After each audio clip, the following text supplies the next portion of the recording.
জীবনে বহু কবর খুঁড়েছি, কিন্তু গত জুমাবার রাতের সেই অদ্ভুত অভিজ্ঞতা আজও আমার বুক কাঁপিয়ে দেয়।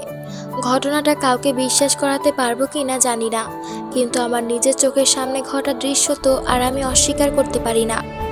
সেদিন সারাদিন প্রচণ্ড বৃষ্টি, গোরস্থানের মাটি একেবারে পিকপিকে কাদা হয়ে আছে। এশার নামাজের পর ফোন এলো, ভাই একটা লাশ আসছে হাসপাতাল থেকে, বেওয়ারিশ লাশ, কেউ নেই, তাড়াতাড়ি একটা কবরের ব্যবস্থা করেন। বৃষ্টির মধ্যে এমন কাদা মাটিতে কবর খোঁড়া যে কত বড় কষ্টের কাজ তা শুধু একজন গোরখাদকই জানে। আমি আর আমার সহকারী রফিক কোদাল নিয়ে নামলাম। বিরক্ত লাগছিল খুব, ভাবছিলাম এমন দুর্যোগের রাতে কার লাশ এলো রে ভাই। কিন্তু আশ্চর্যের ব্যাপার শুরু হলো কোদাল মাটিতে পড়ার পর থেকেই।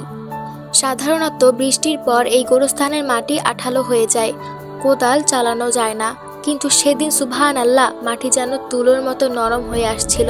রফিক অবাক হয়ে বলল, উস্তাদ ব্যাপার কি? মাটি এত ঝুরঝুরে লাগতেছে কেন? মনে হইতেছে কেউ আগে থাইকাই আমাদের জন্য মাটি খুঁড়ে রাখছে। আমি ধমক দিয়ে তাকে কাজ করতে বললাম, কিন্তু আমার নিজের বুকও তখন বিস্ময়। সবচেয়ে বড় ধাক্কাটা খেলাম কবর খোঁড়া শেষ হওয়ার পর।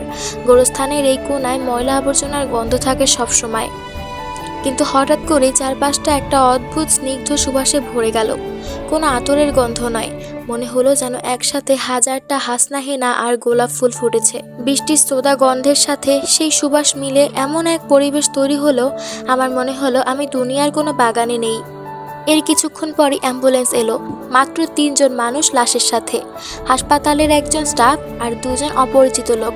আমি জিজ্ঞেস করলাম, ভাই মৃত ব্যক্তিকে, ওনার কোনো আত্মীয় স্বজন নেই?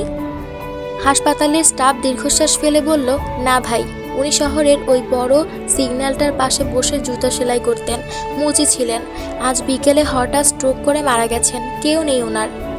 সাধারণ সস্তা কাফনের কাপড়ে মোড়ানো একটা জীর্ণ শরীর। যখন তাকে কবরে নামানো হচ্ছিল তখন সেই মিষ্টি সুবাসটা যেন আরও তীব্র হলো। এত প্রশান্ত একটা চেহারা আমি জীবনে কোনো লাশের দেখিনি।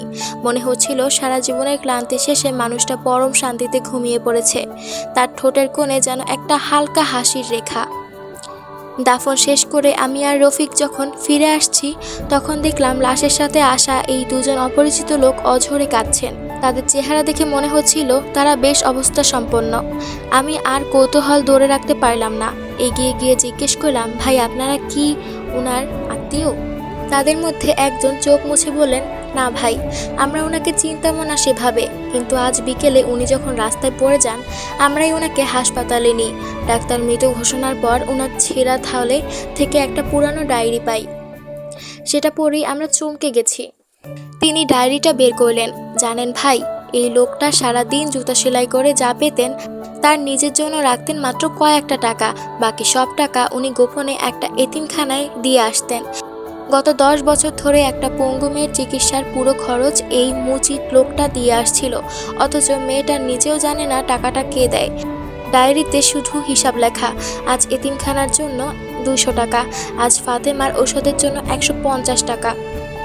লোকটার কথা শুনে আমার পুরো শরীর অবশ হয়ে এলো, চোখের পানি আর আটকে রাখতে পারলাম না। আমি ফিরে তাকালাম সেই নতুন কবরটার দিকে, বুঝতে পারলাম কেন রাতের অন্ধকারে এই কর্দমাক্ত মাটি তুলোর মতো নরম হয়ে গিয়েছিল, কেন চারপাশটা জান্নাতি সুবাসে ভরে উঠেছিল।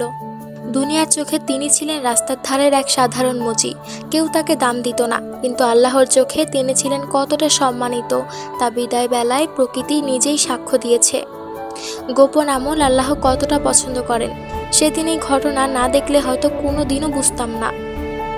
হ্যালো, আসসালামু আলাইকুম, আমি তাহসিনা মিনহা। আজকের এই স্টোরিটা আমি একটা জায়গা থেকে পেয়েছি এবং আমার কাছে এতটা পরিমাণে ভালো লেগেছে পড়ে যে আমি তোমাদের সাথেও শেয়ার করলাম। তোমাদের কেমন লেগেছে অবশ্যই জানাবে।